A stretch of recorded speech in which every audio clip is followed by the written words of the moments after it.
안녕하세요, 부모님 반갑습니다. 네, 전진홍 원장입니다. 영재원 TV 드디어 2,000명 네 돌파했습니다. 오, 네 열렬한 부모님들의 응원 네 정말 힘이어서 오늘도 자기소개서 작성법 네 업로드 네 시킵니다. 자, 왜 이렇게 신이 났냐고요? 점심때가 됐어요. 네, 촬영을 갖다가 하고 있는 이 시간 점심때인데요. 이거 끝내고 밥 먹을 생각하니까 너무 좋은 것 같아요. 네, 지금 우리 본부장님도 네 너무너무 좋아하고 있어요. 네, 와, 자. 여기 이 부분에서 스스로 작성해보는 서울교대 영재교육원 자기소개서 작성법인데 사실 100자 딱 400자면 서울대 그다음에 연세대학교 자기소개서에 비하면 진짜 어머님 껌이죠. 너무 쉬워요. 근데 이게 100자라고 해서 절대 우습게 볼 거는 아니에요. 자, 어떻게 이 부분에 대한 것들의 내용들을 가다듬을 것인지 그 내용에 대한 부분들을 우리가 보면 자, 일단 첫 번째 일단 이 부분에서 이 문장에서 요구하는 부분에 대한 걸 말씀을 드리고 자, 거기에 대한 부분에 대해서 무엇을 갖다 적을 것인지 간략하게 포인트를 잡아 드릴게요. 왜 그러냐면 이 부분에서 샘플본을 이렇게 제시를 하면 지금 작성을 해 놓으셨던 부모님들 같은 경우에 조금 더 헷갈릴 수가 있기 때문에 이 부분에 대한 거 너무 힘들어 하실 것 같아서 간단한 포인트만 말씀을 드리겠습니다. 영재교육원에 와서 일단 가장 하고 싶은 게 뭘까? 근데 영재교육원 왜 오려고 하세요? 근데 이 부분이 애들한테 맡겨놓으면 안 되는 이유 중에 하나가 뭐냐? 부모님들이 밀었잖아요. 그러니까 여기서 영재교육원에 가고 싶어하는 친구들 4학년, 5학년의 학생들을 서울교대 영재교육원에 우리가 가라고 밀었잖아요. 자, 그러니까 애들이 어떻게 해요? 자기가 가고 싶은 의지가 없는 거죠. 네, 그런데 애들한테 야, 너 영재교육원에 가서 가장 하고 싶은 게 뭔지 적어봐. 말이 돼요? 말이 안 되죠? 아우, 자, 어머니 그러니까 이 부분에서 가장 하고 싶은 걸 적을 때 이 포인트를 꼭 알려주세요. 아무개야, 네가 가장 하고 싶은 실험이 무엇이니? 그 영재교육원에 가서 해볼 수 있지 않을까? 또 친구들과 토론할 때 네가 정말 좋아하던 챗GPT, 그다음에 AI, 로봇, 그다음에 우리 과학 실험에 대한 어떤 양자역학 이런 거 다 친구들하고 얘기해 볼 수 있지 않을까? 던져주세요. 자, 그리고 이 교수님한테 진짜 좋은 가르침을 받을 수가 있기 때문에 영재교육원에 보내려고 하는 거야. 자, 그리고 진로를 위한 목표에서 서울교대 과학영재교육원에 가서 너가 공부를 하면 네가 하고 싶은 꿈을 이루는데 도움이 될 수 있어. 라는 이 이야기들을 해주시면 어떨까요? 그래서 여기는 4가지 모두 다 적어도 됩니다. 그럼 100자 충분히 나올 것 같아요. 어떻게? 자, 내가 하고 싶은 과학 실험이 있는데 그 실험에 대한 부분의 주제를 친구들과 같이 공유해서 실험을 하고 자, 그리고 교수님께 그 부분에 대해서 지식적인 전달을 배우면서 어떻게 하죠? 나의 꿈을 이뤄가고 싶다. 오! 딱 100자 나왔어요. 이렇게 어머님 하면 네, 쉽게 될 수 있는 포인트들이 있다. 내용적인 부분에 대해서 제가 글을 안 적는 이유가 있는 거 알고 계시죠? 서울대, 그다음에 연세대학교 같은 경우에는 샘플을 보여드렸지만 서울교대는 샘플이 필요가 없는 이유가 이 4가지 포인트가 변수예요. 그래서 이 변수에 대한 부분들을 갖다가 어떻게 내가 입력시키느냐에 따라서 글이 달라질 수가 있기 때문에 사실 큰 부분에 대한 내용적인 것이 똑같을 이유는 없습니다.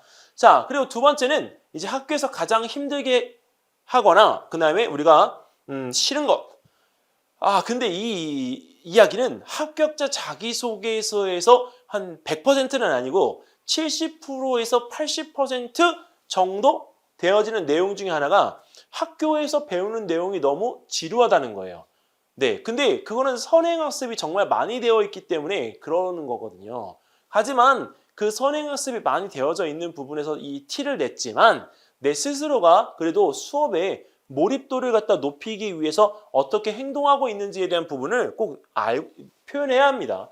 자, 그래서 이 수업 시간에 지루한 내용을 갖다 하고 있기 때문에 난 학교가 싫어요! 이렇게 하는 친구들이 있고 그 다음에 진짜 그 땡땡땡 아무개 맨날 짜증나 막 이상해 걔 막 이렇게 하는 친구들 근데 그런 부분에서 공감대를 형성하기 힘들기 때문이라는 표현으로 바꿔주세요. 네, 그리고 이 배운 지식에 대한 부분 같은 경우에는 선행학습 관련에 대한 부분들이 있는데 너무 빠른 거죠. 지금 초등학교 3학년, 4학년 중에 고등 수상수하는 애들도 꽤 있거든요. 그러면 당연히 서울교대 영재교육원 지원하려고 하는데 고등 수상 수화하는 애들이 어머니 분수도 지금 안 들어간 그 4학년 과정에 대해서 흥미를 느끼겠냐고요. 네, 그러니까 그 부분에 당연히 딴짓하고 관심 없고 지루하고 졸립고 한 거죠. 자, 근데 그런 부분에 대한 것도 노출시켜도 되냐고요? 노출시켜도 됩니다.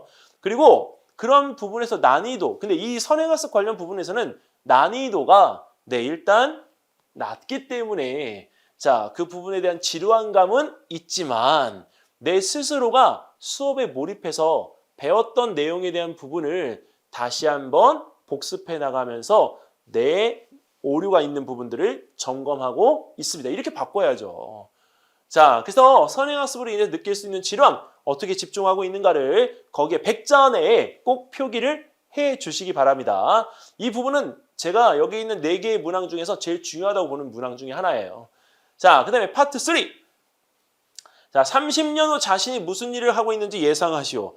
자, 이 수업을 하다 보면 이 제자들이 저에게 30년 후 선생님은 없을 거예요. 막 이런 얘기들 하는데, 그럴 수도 있죠. 네, 어떻게 될지 알아요, 30년. 근데 우리 아이들이 30년이 지나면, 네, 보통 나이가 40살에서 42살 정도가 되더라고요. 네, 지금보다 어린데. 아, 이 세월 진짜. 자, 근데 이 부분에서 이 40대 40 초반에 본인이 무엇을 하고 있는지에 대한 부분을 예측하기가 매우 힘듭니다. 그래서 사실 1번, 2번, 3번, 4번 문항 중에서 제일 어려운 문항은 바로 이 문항이에요. 3번 문항. 그래서 이 본인이 무엇을 하고 싶은지 미래 직업에 대한 표현을 이제 한번 고민해보고, 만약에 미래적인 부분에서 내가 AI 전문가가 되겠다 이렇게 생각하면 뭐 사실 큰 문제가 없어요. 근데 나는 의사가 될 거야. 근데 의사가 된다라고 하는 이 부분은 서울교대 영재교육원 지원을 할 때요. 네, 가능하면 네, 피해 주십시오. 네, 서울교대 영재교육원, 네, 서울대 영재교육원 의사가 되기 위한 발판으로서 영재교육원 가는 것에 대해선 거부감이 있다라고 저는 생각하기 때문에 자기소개서 적을 때 그 의사에 대한 단어를 직접적으로 노골적으로 표현하는 건 저는 네, 안 하셨으면 좋겠습니다. 자, 그러면 직업적인 부분에서 만약에 인공신경망에 대한 부분을 전문가로서 내가 성장해 나가고 있는 모습을 갖다가 그린다면 인공신경망을 통해서 나는 뭘 갖다 만든 거죠? 바로 전자두뇌나 아니면 또 다른 네트워크를 갖다가 활성화시켜서 사람들이 통신을 갖다가 자유롭게 할 수 있는 부분을 뭔가 만들어냈다. 이렇게 해서 그리고 그 부분에 대해서 내가 지금 어느 날 내 연구실에서 마지막 최종 단계에 무엇인가를 완성하기 위해서 지금 연구하고 있는 모습을 갖다가 이렇게 표현을 해도 전혀 이상하지 않습니다. 그런 표현에 대한 부분의 구체적인 것을 통해서 머릿속에다가 심어 놓으면요, 나중에 그 부분에 대한 것을 이룰 수가 있는 목표가 확실해지고 실제 이루는 것에 대한 것이 이제 확실시 되기 때문에 이 부분에 대한 문장들이 나오는 거예요. 그리고 그런 꿈을 그리다 보면 본인이 이제 전체적인 부분에서 나중에 사회에 어떤 기여도를 가질 수 있는지에 대한 부분을 표현도 할 수가 있기 때문에 인성 부분에 대한 것을 판단할 수 있는 이 문장이기도 합니다. 그래서 이 질문에 대해서 판단을 할 때는 미래 직업 표현, 그 다음에 내용, 그 다음에 성공 목표에 대한 부분에서 내가 어떻게 지금 진행하고 있는지, 그리고 그걸 통해서 사회에 어떤 기여를 하게 됐는지까지 딱 적으면 딱 100자 나와요. 네, 진짜 기가 막히게 나옵니다. 자, 이런 노하우 어디 가서 볼 수 없습니다. 오직 어디에서? 영재원 TV에서만. 네. 자, 그 다음에 PPL이냐고요? 네, 영재원 TV PPL. 자, 그 다음에 지원 분야에서 우리가 알고 싶은 질문 한 가지인데요. 저는 이 부분이 조금 신경을 많이 썼으면 좋겠다라는 생각이 들어갑니다. 사실 이 부분을 제일 소홀히 준비해 오거든요. 근데 질문에 대한 부분에 대해서 왜 중요하다고 보냐면, 일단은 내가 전공 관련 분야에 대한 호기심을 갖다가 노골적으로 드러낼 수 있는 질문이고요. 그 다음에 질문도 저는 매번 실력이라고 말을 합니다. 그래서 질문을 할 때 어떻게 질문을 갖다가 하는지에 대해서 그 사람의 평가가 좀 달라지는 것 같아요. 만약에 질문을 했는데 질문에 쓰인 어휘력이나 그다음에 수준이 매우 높아요. 근데 질문이 굉장히 날카로운 거죠. 그러면 그 질문을 갖다가 했다라고 하는 거는 그 관련 분야의 지식을 가지고 있다라고 봐야 되거든요. 그러니까 질문에 대해서 내가 노골적으로 그 부분에 대한 것을 한번 던져보면서 나 스스로를 드러낼 수 있도록 이 문장에 대한 부분을 꾸며주면 오히려 낫지 않을까 생각이 됩니다.